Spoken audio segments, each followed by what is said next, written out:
If you've ever been pregnant or been in the process of adopting or a surrogacy, you know the milestones set for each month of that journey and the belief of trusting the process, medical and emotional, that everything will work out as it should, meaning you will have a beautiful little life to whom you will love, cherish, and tend forever. That amazing feeling of anticipation just before the arrival, making sure the nursery is set, all the loose ends are tied up, and that moment comes, and then there is silence, utter silence.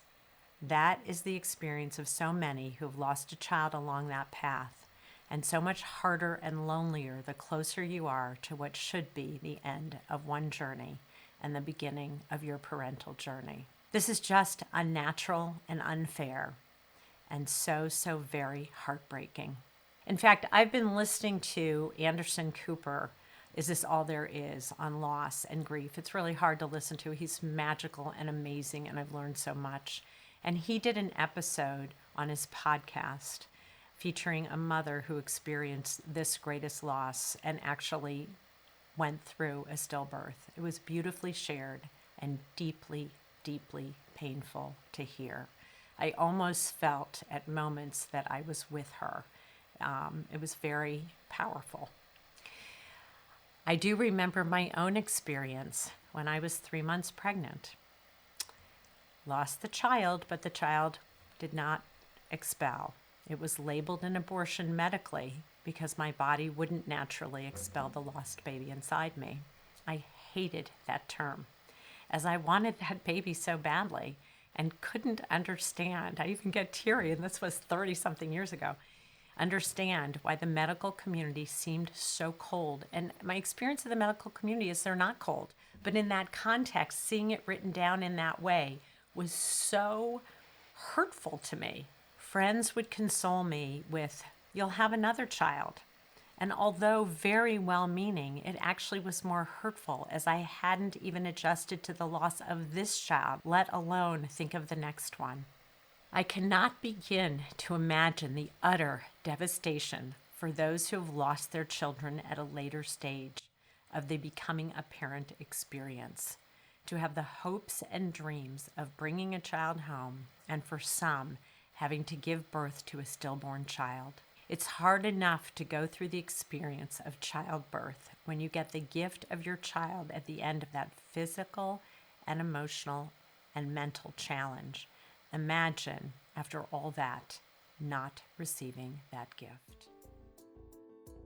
Welcome to Small and Gutsy, our podcast featuring nonprofits and social impact organizations under $10 million.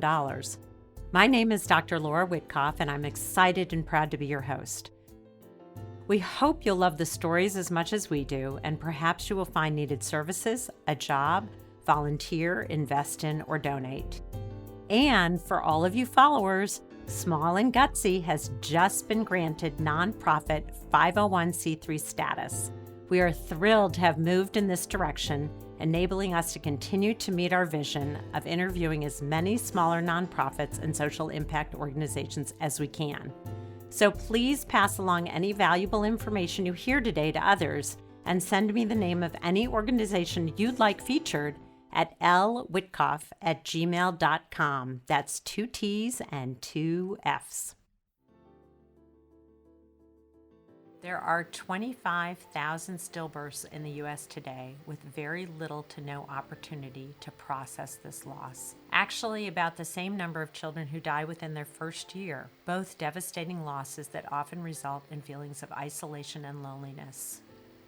Iviana Saline was the inspiration for the creation of SAILS, Stillborn and Infant Loss Support, which is dedicated to helping those who have lost their child by letting them know that they are not alone and offering various avenues of support. Their mission is to provide a platform of community, mentorship, education, and advocacy to families impacted by pregnancy loss or the death of a baby before their first birthday. And their vision is to offer a world of hope and healing with unconditional acceptance, honor, and respect. Through providing community support services, outreach programs, fundraising opportunities, and an advocacy network, they help to reduce the emotional and financial burdens encountered throughout the grieving process. Additionally, they aim to increase awareness about stillbirth and ensure that those affected have a strong support network during their time of need. I am deeply, deeply honored today to introduce my two guests. First of all, because this is such a tough subject matter, and I am beyond moved by the fact that they've not only started an organization, but in starting it, I imagine, no matter how long ago these issues were, it still feels a certain reliving. So I am so impressed that they have taken upon this issue themselves. The first has had her share of heartache through the devastating stillbirth of her child, Iviana. Sadicha A. Smiley, who is the founder and CEO of SAILS and has been supporting others through their unimaginable and often lonely grief since 2017. My other guest is board president Angela Mendelson, who has always had a passion for helping others. Currently, she is a service coordinator for people with developmental disabilities, helping to connect them to services in the community and making sure their needs are being met. And just a sidebar here, I was actually introduced to SAILS through another board member, Lakeith Sutton, a fellow doctorate in social work, not in my program at USC actually, who happened to be in the Simmons University bookstore when I was there celebrating my son's master's graduation, and we started chatting, and he thought SAILS would be a great member of the small and Gutsy family, and he was so right. So let's get started. Welcome, Sadicha and Angela. I am so, you can see I'm tearful, even reliving my own experience, which was nothing compared to what you have been through and others.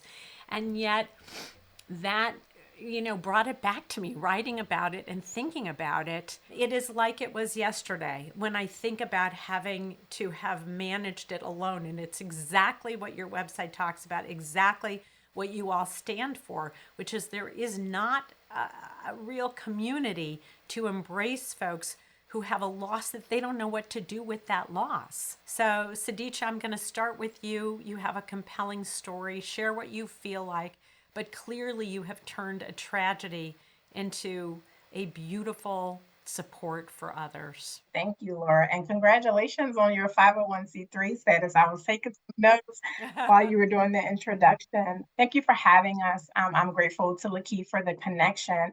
Carrying a child full term, I think at any point when you lose a baby, the moment you get pregnant, you begin planning. It doesn't matter if you find out at 1 week or 1 month, right? You know the baby's name. You start thinking about what they're going to look like, who the godparents are going to be, whether they're going to be like mom or dad, have your walk, your talk, your attitude, all of these things.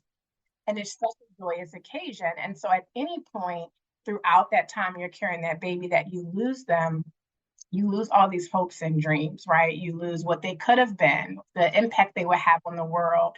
And the impetus behind SAILS is really, it was for me initially. I tell this often, and I have to be honest, it was kind of selfish initially when I started it because I didn't know where to put the pain, right? I knew I had this baby that I wanted to bring home, and now she's gone. My family doesn't understand, my friends don't understand. Like, what do I do with this pain? And pain is another, and anger, they're energies. And so I needed to put this energy somewhere.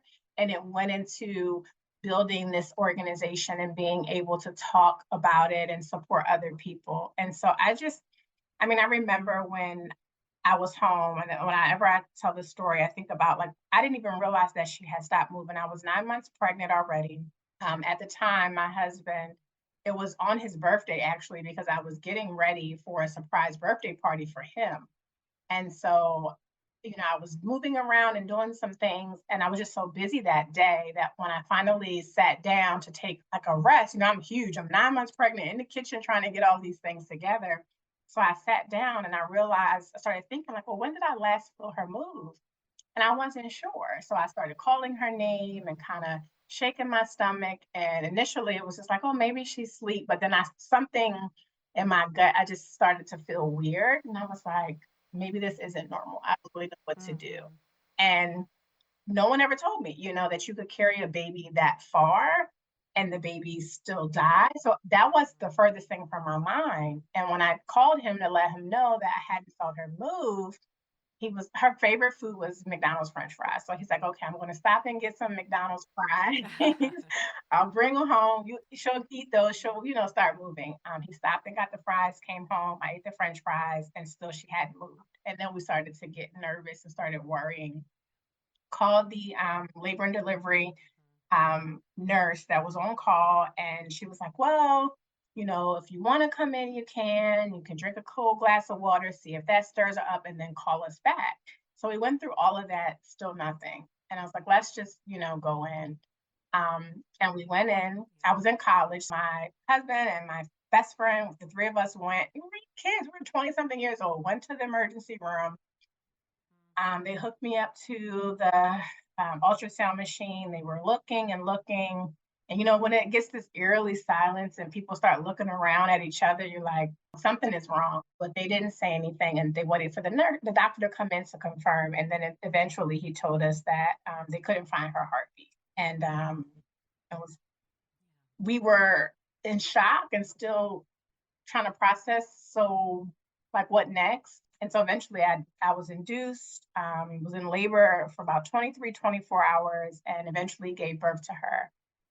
But I knew that before she was born that she wasn't going to be alive. And so it was so hard to kind of process and think through like what she would look like. Because, these visions that you have when you're having a baby are like light and bright and joyful. But when you think of death, honestly, it's like sad and gloomy. And you're like, well, is she going to look? Well, it's scary because it's such an unknown and it's also so unnatural. And I think that's the thing, the biggest thing is it totally like defies the order. Like your parents, you are supposed to bury your parents, not your children. And so, and we don't talk about it. You just think you get pregnant, you get past 12 weeks, you're good, you have a baby, you go home.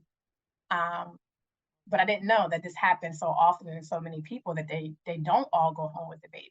You go from planning, a baby shower and thinking about college savings and that type of financial investment to now like planning of that was the first funeral. Like I never planned a funeral before. I never talked to a funeral home or even like went through that process. So I had no idea like what to expect. Well, and you were so young to even face that. And then as you started to allude to before that, it's unnatural for parents to bury their children. And so you're put in a position as a young 20-year-old with your husband and close friends to manage this. And I also want to comment on something else you said that I thought was so beautiful, that even if it were selfishly creating SAILS, you had to put that energy in a positive place. So I appreciate what you're saying, and I want to slightly remove that from your vocabulary because it ended up being the most generous thing you could do. Because in part of creating SAILS, you had to relive your story constantly.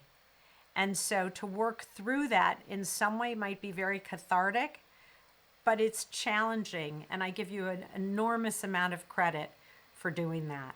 That's one of the questions that I'm often asked, like, how do you continue, to talk and tell the story over and over and over? How did you get, to that point? And I still don't know. Like I am very spiritual and I know that it's God's grace that I can, do that.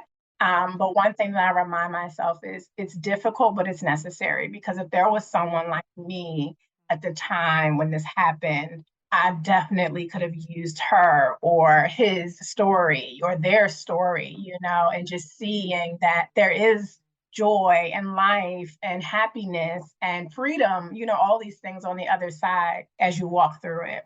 Yeah, because when you're in the middle of it, you can't sort of think in that space. It's unnatural. You're sort of stuck in what you're trying to do. And then on top of that, as you mentioned before, you're planning. You've got to plan her burial. You've got to go talk to the funeral home. You have to talk to the church or the preacher, the spiritual connection that you have to be able to provide a service that you never thought you would be at. And I think the biggest piece is you're in such shock. And then the aftermath is sometimes the lack of, I don't even know how to say this. It's not even, it's The lack of empathy, there's sympathy, but that doesn't always help. It's always good intentions. But in saying things that just feel like, oh my God, you don't get this, has to be another reason why you started this. And that's really what it was. I mean, even being able to share, because when I was thinking of starting the organization, I had to think of, who could be on my board, who could help me, who would listen, to me, who would care about something like this and care enough, because it's emotional work, who would care enough to want to hear me repeating this story over and over and over, right? And also be a part of the work and the impact and the support that we could provide. And so even in that process, once I moved through losing Aviana and deciding, okay, I want to start something, I need to do something. Obviously, you can't do it alone. You do a lot of work on your own, but you don't do it alone, and it's just Mm-hmm. finding people. And that's how I came across, Angela. I invited her to join the board and just help me. And just it's, when you find people who care, whether they've experienced it or not, because even if you haven't, just that part, the empathy that you talked about and the compassion from someone who hasn't but still cares enough about other people and how they go through and feel when they go through this, is just so having people believe in the vision, because I could have had it, but I still couldn't have done it on my own. But having folks like Lakeith who connected us, Angela, Natasha, like I could name a list of all the past and current board members who believe in the vision and the mission of the organization, and work to help support others.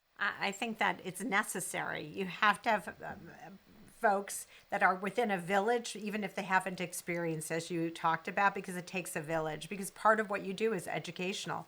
So Angela, how did you all get connected? And then we'll talk about the program itself. I worked with Sadija in our like 9 to 5 day jobs previously. And so I just happened to, we had both moved on, and I just happened to see through Facebook that she was starting this. And, for me, the connection was just my journey to my son was, a journey where I had infertility. And so I had a connection to Sadija. And then I knew a lot of people who have experienced, stillbirth and miscarriage. And so for me, like, I knew how it felt to feel alone. And so I knew there was a need for connection and for community. And so I was like, I could be a part of this because there's a need and I want to help. I mean, first of all, your whole work life is helping others, given what you do, and the fact that you had this previous connection, and then additionally with your own issues around infertility, I think you spoke beautifully about it. That yes, there's a loss associated with that that a lot of people don't necessarily understand. So you're not a stranger. It's a different kind of loss, but you're not a stranger to some of that Yeah. sadness and fear and worry. And I imagine, Sadicha, because what happened to me, even though again mine was only at 3 months, when I eventually got pregnant again, I went in for an ultrasound. Uh, and this, I hate to tell this story on myself because you'll hear how neurotically crazy I might be. So I'm in there with the ultrasound technician and my husband, and she starts telling me, and I must have had so much anxiety because of what I had gone through. I couldn't hear her, and she probably said everything's fine or there's a heartbeat, and I said, what? There's no heartbeat again. Like I was just like I lost it. She goes, no, everything's okay. She must have had to say that to me 4 times before I was like. And then, of course, through the whole pregnancy, I was a little bit of a lunatic. But I think it does.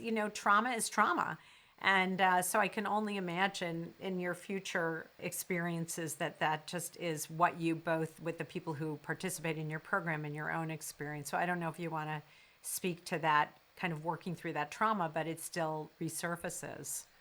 Every appointment I went to, and I went to most of my appointments alone because like my husband had a really difficult job to get off of work and he had to take off so much work to get pregnant. So I didn't take people with me. So I went to them alone. Like with I was like nervous because of everyone else's stories around me.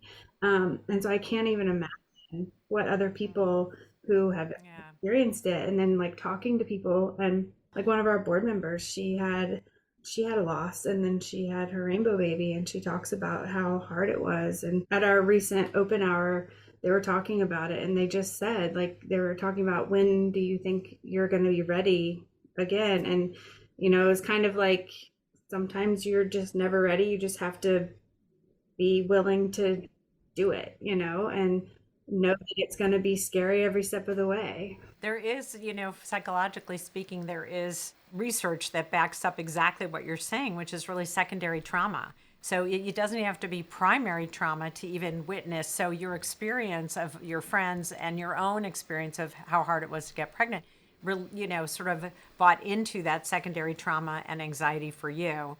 And for me, even if it was not nearly what other people have experienced, it was a traumatic loss in a lot of ways. And I think the other piece, and that's why I love this program so much and I want to hear about it, is the opportunity to process it, the opportunity to get support allows one to work through that trauma. So even though they'll be anxious, it doesn't take that away completely, but they will have that support behind them and they can manage more of that future fear and that thinking this isn't going to work out well because you've had that support behind you. So I commend you. So Sadicha, do you want to share a bit about the program, how it works, and what things do you offer?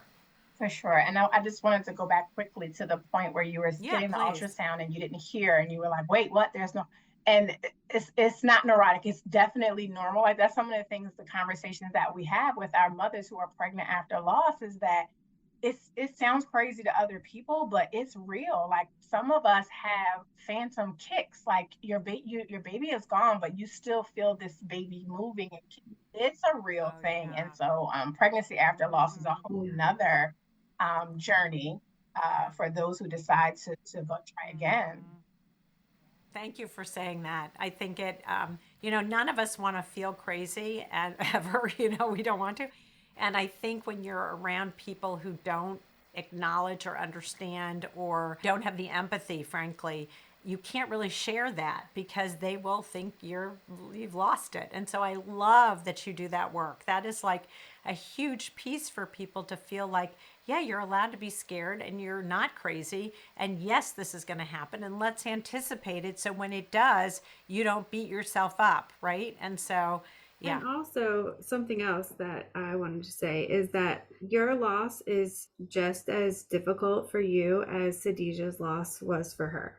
Like, loss is loss and grief is grief. You don't have to quantify your loss being not as bad. Absolutely, absolutely. So one thing is to help people process. I understand that and to be a support. Share with me some of the other programs that you offer. Yeah, so our programs kind of offer support in two ways. You have the emotional support and the tangible support. And so starting with the tangible support, that is helping to cover the cost. Like I mentioned, I was not prepared financially for a funeral. I didn't even know, what that meant, how to go through that process. And so one of the things that we offer is financial assistance to cover the cost for cremation or burial, however the family decides to lay their baby to rest. And having walked that now, if they do need guidance and support around that process, like I've met women at funeral homes to look at urns and just kind of navigate this process and what to expect and how to go about that. We also offer keepsake boxes. So you'll often hear moms say that they left the hospital with a box instead of a baby. And I think the hospitals have gotten a little better now, but some of the hospitals offer these boxes that are not really meaningful and they're not encouraging. So one of the things that we offer is a keepsake box that it's handcrafted, hand carved out of pine wood, and it has a quote carved into the top. There's three different quotes that are encouraging. So, and inside the contents, which are really important, some self care items for the moms, and there's a pillow. So, oftentimes we know what the sex of the baby is. So, we'll either have a pillow that says our daughter, our son, and then when we don't know the sex, we also have a pillow that says our baby. but something tangible so that, they remember and others remember that my baby matters. My baby was here, is here, depending on your belief. But you have something tangible. And then you can also pack the items in that box that you get from the hospital. So clippings of the hair, the clothing that the baby wore, any photos that the hospital may have taken, wristbands, and things like that.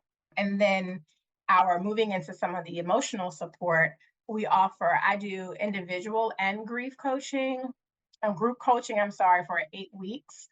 And so it's called Anchoring You. We use the grief recovery method to really walk. I say women often, but because it typically is women, but sometimes every now and then we'll get a male, walk with them for 8 weeks to process that, right? To look at what other losses have I experienced and why is this one, or how does this one bring up those other losses? How are they connected? Have I really processed through them? How can I walk through this?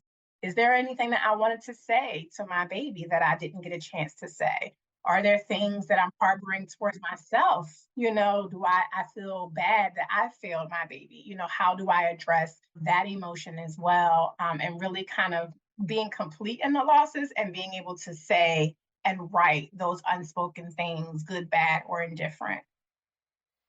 I love that. I have one quick question, Sadisha. In the 8-week program, because sometimes people can't get to a program right away after the loss. Can they come in at any juncture when they need it? Or I just don't know how you sort of think about that, because I love what you said. Kubler-Ross does a lot of work on death and dying and loss, and one loss often brings up every other loss you've had in your life. And so it's sort of re-triggering. So I wonder if there is a time lag that you've noticed, or sometimes people come right away, or you have some flexibility about that. Can you speak to that? And then we'll jump to Angela. There is flexibility. And what I've noticed so we were offering the 8-week program and the enrollment was really low. And because it's really heavy and deep, like we dig. And if you're fresh out of your loss or fresh on this journey, you may not quite be ready for that. And so we started a group support so folks can have a safe space to kind of talk through that. And then they kind of graduate, if you will, to the deep work of the 8 weeks and really being concentrated. But some people, are ready to dive right in. But what I've noticed, the enrollment was really low because it's a lot to unpack immediately. Right. And most Right. people really are not. They're still in shock and trying to figure out what's happening and validate these feelings. And is this really real? And what did I go through? That they're not even really able to chart out all of their losses and make the connections, just yet. Yeah, that's a great point. I'm so glad that you shared that. So Angela, some of the other programs. Yeah, so we've been doing the Online Community Connects, which is like a online. Right now, we're doing every other month, like an hour long, different topics, and we've had like pregnancy after loss. We've had one of our topics, I believe, was like what not to say, like how to support, some financial advice. I mean, we've had body work, so massage and just taking care of our bodies and, after pregnancy. So just different topics. And we kind of survey on our socials and kind of get an idea of what people are looking for. We've had how to talk to children about loss. We have a presenter that will present and then ask, do questions. We've started from that. Actually, one session was for dads, and then from that we partnered with Sad Dads Club, and they started a open hour for the dads, and so then the guys would get together and talk. And so then from that, now we've started just this year an open hour for women. So we just had our first one, which went really well, and we had a handful of women who got on and just talked about what was going on. And we had some really fresh loss, like people who had lost babies within that first month. They got on and just told their story and just talked and asked questions. And people who had been there and had that experience were talking to them and answering questions, brainstorming. I love that you partnered with Sad Dads, and then we're able to do, which I think men in our society have been so well trained not to show emotion, but of course they have emotions too. When you harbor that, it comes out in other ways, in anger and substance use and all kinds of things. Yeah, it was really cool because they started out like, once a month, and then I think they're like meeting like twice a month now, like every other week. They had a retreat. They saw a need and they are just meeting their need. So we try to do some community events. I think this year we're going to do a gala in the fall. And when will that be? Do you have a date for that? Yes, Friday, November the 22nd at 6 p.m. in Silver Spring, Maryland. We're doing the retreat for bereaved mothers, right? When is that going to be? I know the date changed. July 11th through the July 14th. 11th through the 14th. And where is that, local in Maryland, or where is that? Maryland or Virginia. We're looking at a spot out here. And how many people do you usually take for those retreats? This is our first retreat at the request of our community. They request a lot, and we try to meet the the needs often. So this is our first one, and so we're going to host 15 women for the first time. Yeah. It's great. Fabulous. That's huge.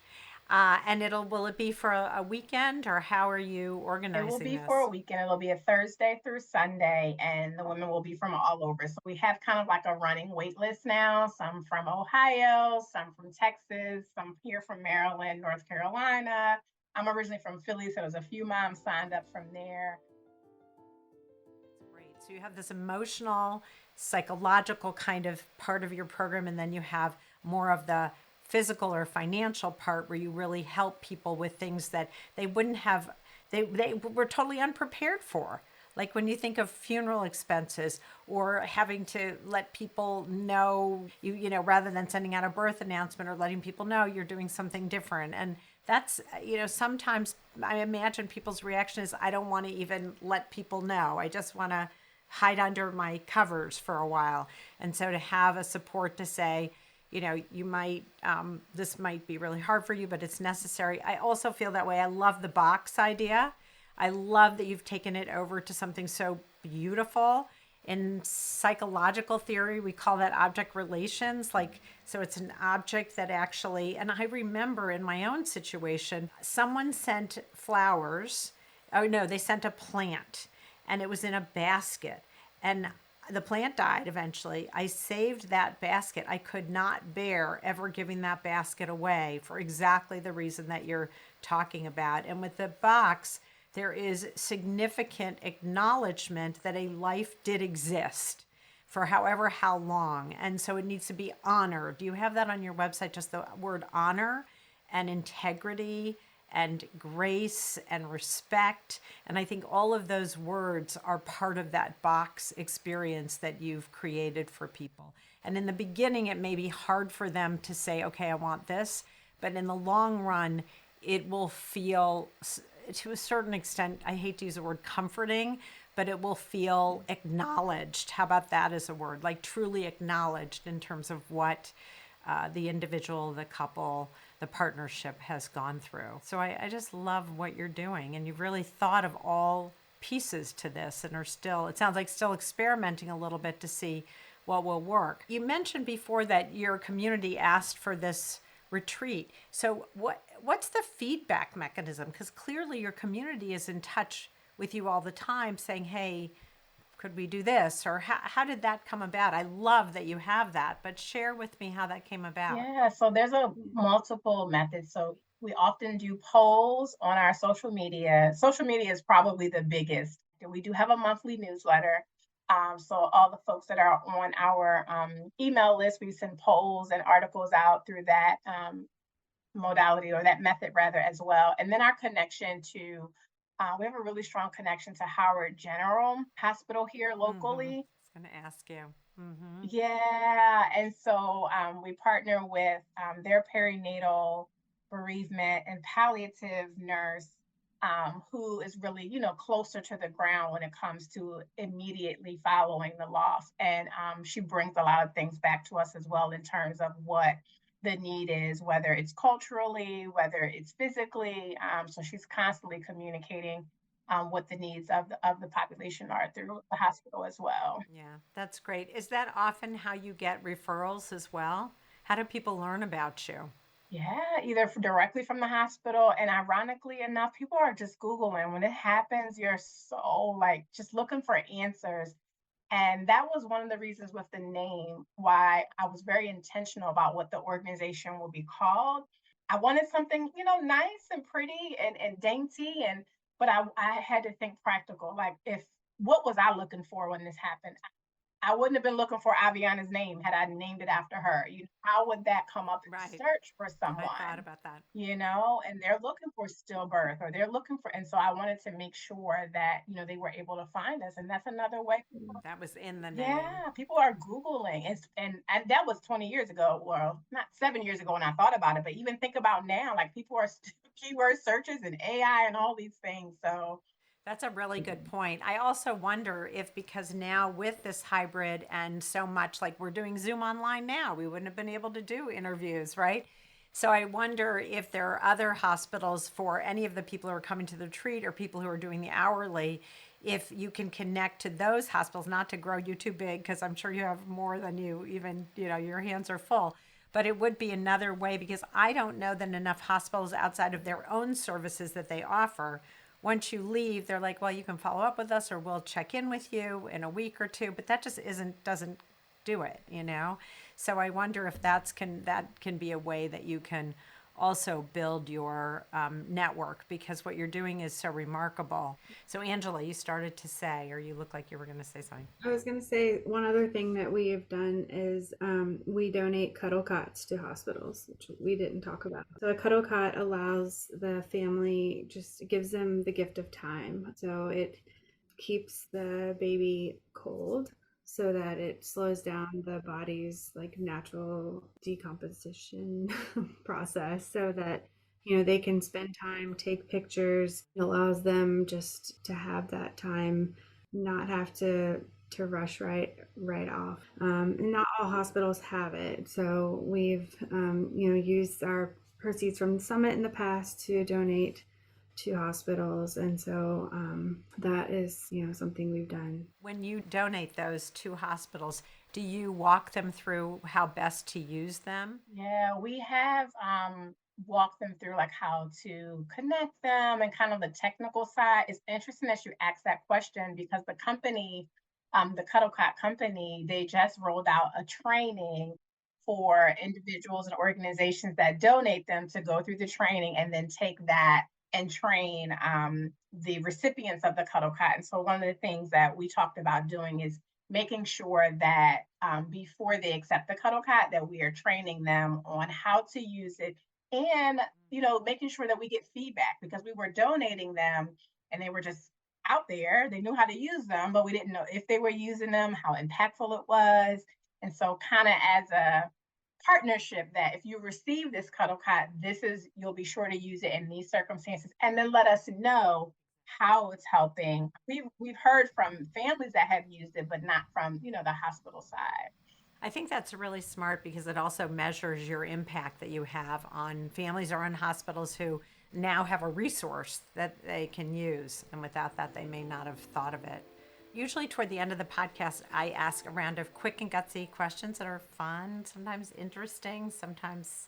So, are you all ready for the round of quick and gutsies? There's no wrong answer. You can't fail. It's not an exam, I promise you. You're like, all of a sudden, do we have to get our, notebooks out to take? No. So, what is at the top of your wish list for sales? However, the answer can't be money or funding. I think for me, at the top of my wish list, our wish list for sales would be that no baby dies, right? We know that that's, I won't say impossible, but highly unlikely, right? And so under that is that when a baby dies, because unfortunately they will, that every family that is walking this journey, every person that is impacted has the support that they need from the very moment they learn that their baby is not going to live until they no longer live, because it's a lifelong journey. It's not just in that moment that you Yeah. need support, right? We know that a week or two after funerals, Right. people go back to their lives and you're still left trying to put yours back together. And so my wish would be that we have support from the Yeah. very moment we learn our baby is not going to live until the moment we're no longer living. Angela, what about you? What is at the top of your wish list for sales, but the answer can't be money or funding? How am I supposed to beat that? Yeah, I know. Seriously, you're in deep trouble. It's like, so no baby dies. Okay. I should not have let her go first.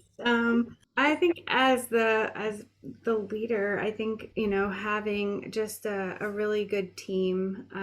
I think we've been really trying to build a group of people who are gonna help us like push forward. I think 2024 we have big plans and we just really need to get the work done. And so just having like a really great team who is just going to support us and be consistent. And I think we're getting there, and I think we're working towards that. And so if we can just like keep them, Beautiful. Beautifully you said. know, for me personally, just to maintain my confidence that like I can lead this group and keep us going. Sadija has the big vision, and I just want to like be a good leader and lead our team to bring what she wants to life. If you were to think of a song that describes sales, what would it be? I think because I'm a social media person and I match music with our posts, I think some of the songs that we've used in the past, one that really sticks out to me, and it was a theme for one of our summits, is "We Are One," right? So we're all in this together.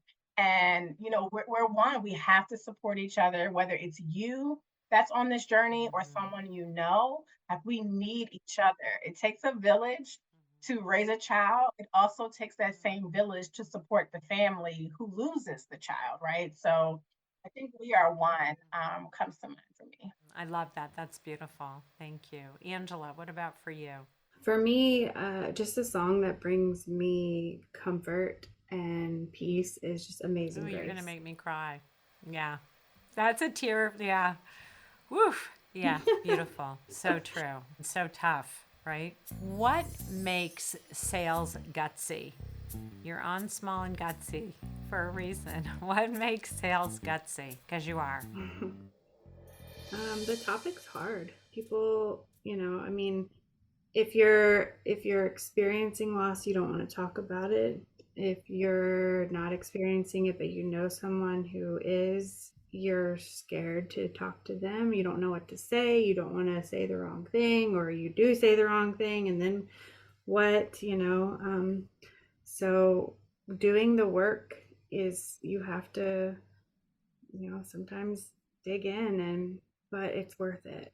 The work is worth it. Yeah, I can't say anything different. I'd echo that, because it is, and most people don't want to talk about it. And so I think what makes us even more gutsier, if that's a word, is pushing the topic, right? We can bring it up, but then when you say you don't want to hear about it, or you're not interested because you have no idea, or it hasn't yet touched you, or it's specifically for this group of people, it's not, and we will continue to talk about it. We'll continue to bring up the babies' names. We'll continue to bring up the families. We'll continue to bring up all these missing doctors and astronauts and lawyers and beekeepers and veterinarians who are no longer, with us. And so we'll continue to push the envelope, even when it's difficult. I love that. We didn't talk about that, but the dreams that we have for our children die when our children die. Well, I also have to say when our children grow up and choose their own profession that we didn't really think that they would choose.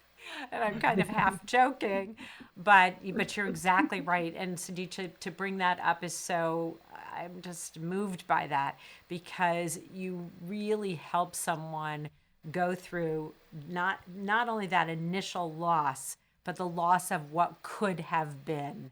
And that's something that we don't often even want to entertain. I love that you said that. It's thoughtful and frightening and sad, and it truly is what is. So thank you. Thank you for saying that. It's really remarkable.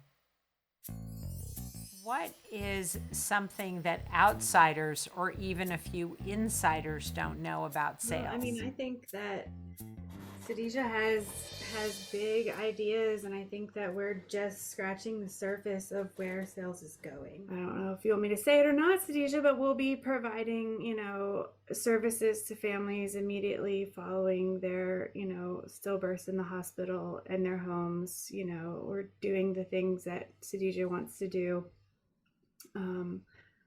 We're going to be doing more than we're doing now. Well, it's your calling. It's your not only Sadicha's calling, but honestly, Angela, just because of your own work and your caring and your experience with others and your own issues around infertility, you relate. You relate as part of the community in a beautiful way. So yeah, so what outsiders and maybe some insiders don't really realize is Sadicha's vision is way big, and Oh, you're yeah. going to get there. That's what I heard in that. Oh, Okay, yeah. fair enough. Sadicha, It's, do you it's, want to it's add to clear. that? That was a great one. Yeah, good. I'm glad. It's good to dream big. I like that. Anything? Was there another one? I think along that vein though is that like the vision, like how I see sales and where we will go is almost like a one-stop shop, if you will, right? I think about from the moment you learn that your baby doesn't have a heartbeat or they're not going to make it again until the time that you're no longer here and everything in between. Like I think about when you learn that the baby has no heartbeat, who's going to unpack your nursery for you? I would love to be able to deploy a team to go into the homes and pack up the nursery items, to do laundry for families, to do the lawn care, to do all these things that are really hard in the beginning and in the middle and towards, the end. So I think in terms of, again, I do have a really big I love that. vision. I love that because when you're in the throes of it, you can't even think of what you do want. Is you're just so devastated. I don't know the right word. It's not like good it feels, but how nurturing that can feel when someone comes in. It's sort of like the whole idea of bringing food when people, are grieving or when there's, an illness or whatever. So I love that. I think you're really thinking about all of the things that feel like they can be ancillary in a way, and yet they're not at all. So I really appreciate that. If you could get one celebrity or influencer to endorse or talk about sales, who might that be? Who would be a good spokesperson or somebody? Yeah, Michelle go ahead. I love Obama. her. I I know have you been do. writing to her cabinet. And I think, I mean, just and not just because of her influence, but also because of her She's story. I think amazing. that, and Oprah Winfrey, because Oprah also lost a baby at 15. Yeah. Like, I think with their influence and their experience Yeah. and all the things that those two. Yeah. So if you're listening, ladies, Right. I'll hashtag them both. Who knows what'll happen on the podcast? But I think they're both incredible. And I also think they are so full of wisdom. It would just be such a wonderful way to help spread what you're doing. So good. I'm glad you've been reaching out. Angela, what about you? Those are two really good ones. Mm. Yeah. I jokingly said Taylor Swift just because she's like She's so great. big right now and Right. like, everyone's great. talking about her. So like you could just have her name out there. No, but actually, what the three women of whom you spoke, Taylor Swift, Michelle Obama, and Oprah Winfrey, all have something strongly in common, believe it or not, from slightly different backgrounds and all kinds of different things, and different education and so on and so forth, slightly different industries. But they're all very thoughtful, wise, and Taylor Swift too, wise women who have had, and Taylor Swift too, believe it or not, as a white woman who was relatively privileged, have had their knocks, their hard knocks in the industry that they were in because of color of their skin, because of their public persona, perceived, not actually real. They've had their hard knocks. So the fact that they've emerged as these iconic women for us from sort of young in the teens and 20s with Taylor Swift, like she has 10-year-olds who love her, all the way to 90-year-olds. You really have sort of hit the what do you call it, the trifecta. I'm not a racehorse person, but I think that's what it's called. So I wanted to ask you is what's the best way for folks to learn about you and reach you? How should folks find you? yeah, I think the best way is to send us an email at admin@bornintosilence.org, following us on Facebook and Instagram at Born Into Silence. Reaching out to us, our phone number is on the website. It's a phone and text, so you can text or you can call. But I think picking any of those methods and just saying hi or just saying I need help or just sending a message, we're really good at reading through and we're very welcoming and inviting. And so the response that you'll get will warm your heart if you're on this journey and or encourage you to help someone else who you're thinking about who's on this journey. Before we close, any last minute things you want to share that maybe you didn't share on the podcast that you want to? Anything that we didn't bring up? We talked about a lot. It was amazing. I think I would just want to give maybe a tip or two in terms of if you are someone who is on this journey, this lost journey, no matter, and Angela spoke to this too, no matter whether you lost your baby at 1 week or 2 weeks gestation, or 36 weeks, 41 weeks, that you would be kind to yourself, that you would be gentle in your responses, both emotionally and physically, and just really give yourself grace. If you find others who will give you grace, that's great. It's not your fault. You didn't choose this outcome. There's nothing that you did to make this happen to you. There's nothing that you did to cause this to happen to your baby. Life sometimes sucks and things happen to us that we don't ask for. We sometimes think we don't need. And here I am, not that I needed my daughter to die, but I was able to use that to fuel some things. So if you're on this journey, at some point, I pray, I send healing good vibes to you that at some point you figure out how to turn that pain and create a purpose for it so that it kind of fuels you through the rest of this lifelong journey, because, we will carry that with us, but you can do it, you will do it, you'll get through it. And so I guess that's what I would want to leave for anybody that's on this journey. That's beautiful. I really appreciate that. I just want to take a moment and thank both of you for spending so much time with me to share both your stories, both of you, and allowing me to share mine, actually, which was a bit cathartic, I think, for me. The expanse of your program and what you do for others. It was just a delightful conversation to get to know you, my East Coast friends in Maryland who are spreading throughout the nation, as we know we can now. And I just want to wish you the best of luck on your retreat this summer, your gala in the fall. We'll probably repost your podcast when we get closer, or you can repost it because you'll have it. So I just want to take a moment and thank you both.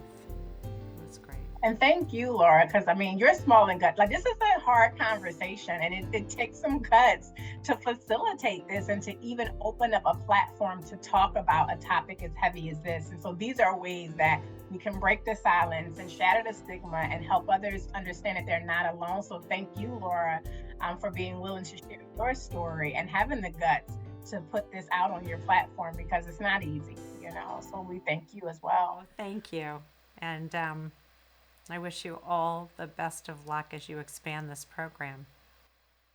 All of the Small and Gutsy episodes can be found on the Intrinsic Group website, which has a Small and Gutsy page. The opinions and viewpoints expressed by our guests are independent and do not reflect the position of Small and Gutsy. Of course, we can't take responsibility outside of our own vetting of the organizations we interview, so before you sign on to support or work for them, we encourage you to do your own due diligence and research them as well. We just want you to learn about the Small and Gutsy nonprofit and social impact organizational sector so they can spread their story and their impactful work. I want to thank my partners in this endeavor, the Intrinsic Group, my brilliant sound engineer and composer, Pavel Franson, my very talented graphic designer, Nate Addy. Please check out their bios on the Intrinsic website. My incredible board of directors, Tracy Brown, John Gatto, Lucy Mello, Serena Rajabian, who believed in me and this project enough so to sign on to support this effort, and all of the folks, friends, and family who have guided and inspired me. And thank you for listening. If you like this podcast, please share it with your friends, give us some stars, and write a review on wherever you listen to podcasts. From small and gutsy to big with impact, I'm Laura Whitkoff. Thanks for listening.